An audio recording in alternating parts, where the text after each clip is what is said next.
I'm going to give you some practical tips to walk away with tonight. So I think there's 13 tips that we're going to talk about. And again, hopefully it's something practical you can walk away and say, hey, I can implement this evening with my child.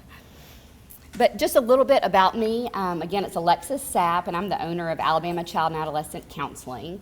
My practice is located in Vestavia Hills, but we're actually relocating to Hoover at the beginning of February.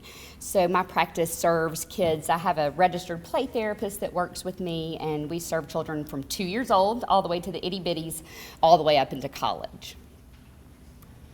Just a little bit about me. I'm a wife, a mother, a licensed professional counselor, and I'm also a former school counselor. So I worked in Shelby County schools for 10 years and had the pleasure of working in Vestavia Hills for a little bit as well.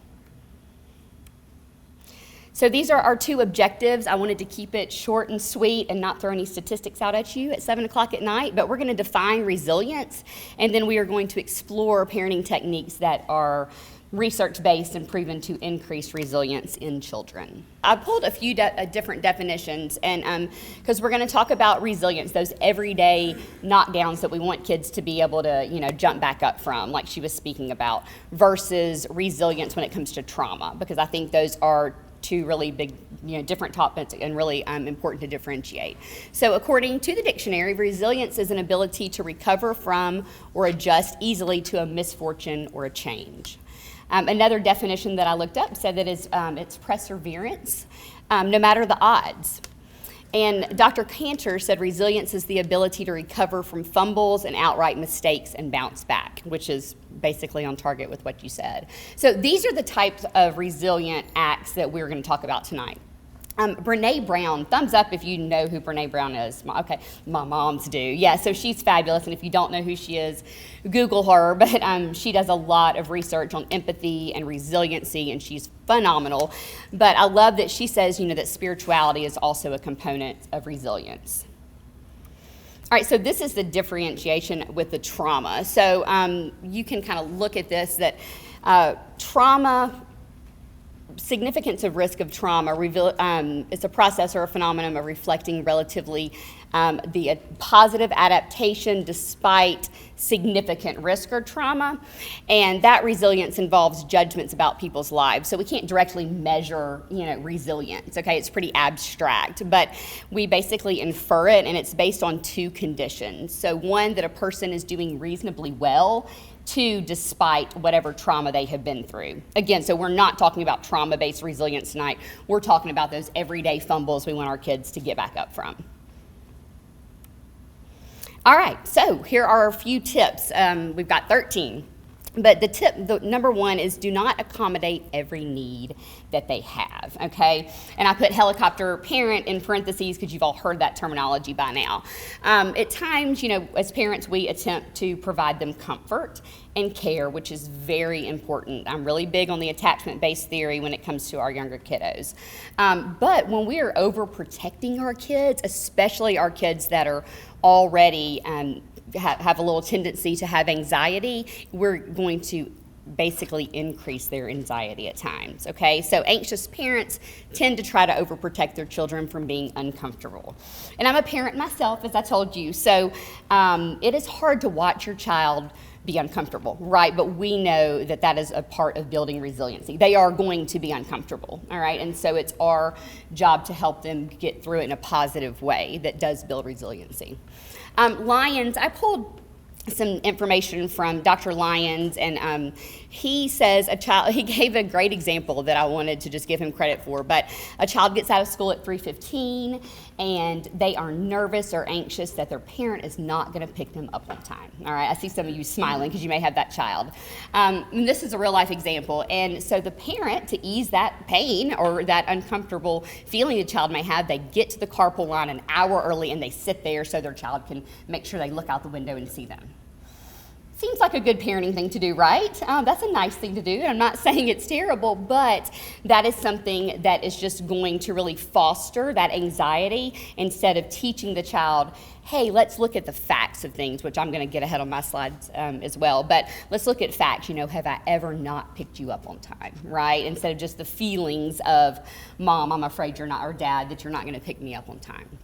So we don't want to accommodate every need. Number 2 is develop a positive mindset. So I could kind of poll parents in the audience if we had time for it, but some children are naturally more positive and others are naturally more negative, right? That's how we are as humans, okay? So if you have a child that's naturally a little more negative, you are going to really want to hone in on number 2, right? To develop and foster that positive mindset. An example I give is, a child comes home and I failed the test, I'm a failure, or I'm so stupid. Right? I know some of you are like, yeah, that's my kid. They feel like they're so stupid. They are now their mistake, right? They are now, their test is defining them. So it's our job as parents to kind of switch that inner dialogue. All right? It's okay for them to have their feelings. We want to acknowledge their feelings, but then we want to give them and arm them with facts.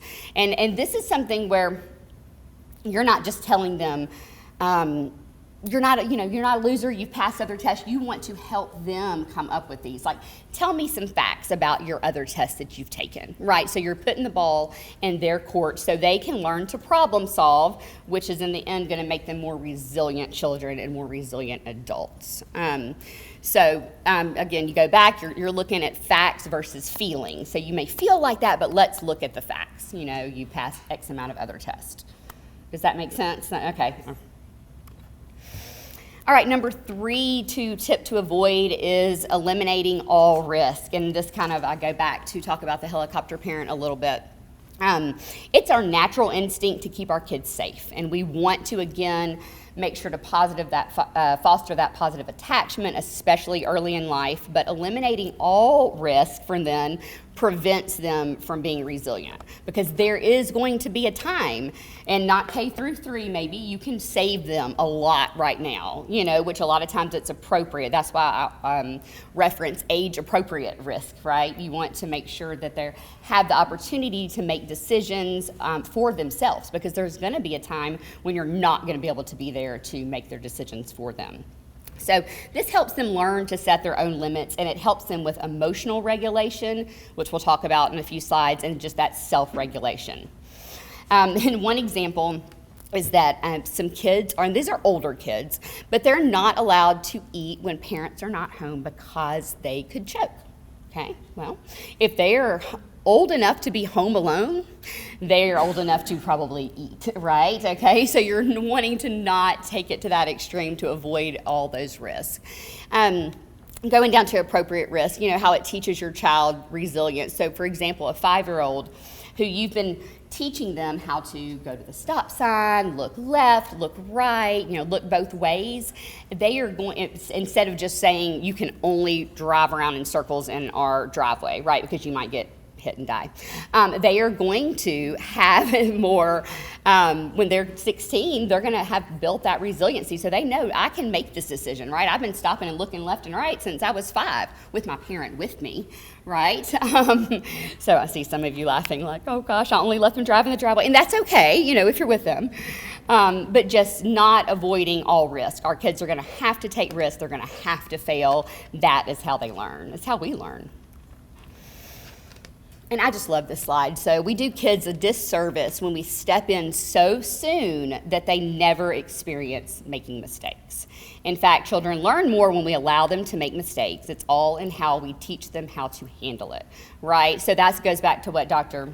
Wisely was saying. We're wanting to be proactive versus reactive. We're wanting to have these conversations with the kid before we're yelling at them because they're about to go through the stop sign on their bike and they didn't look left or right. We want to sit and have these proactive conversations with them.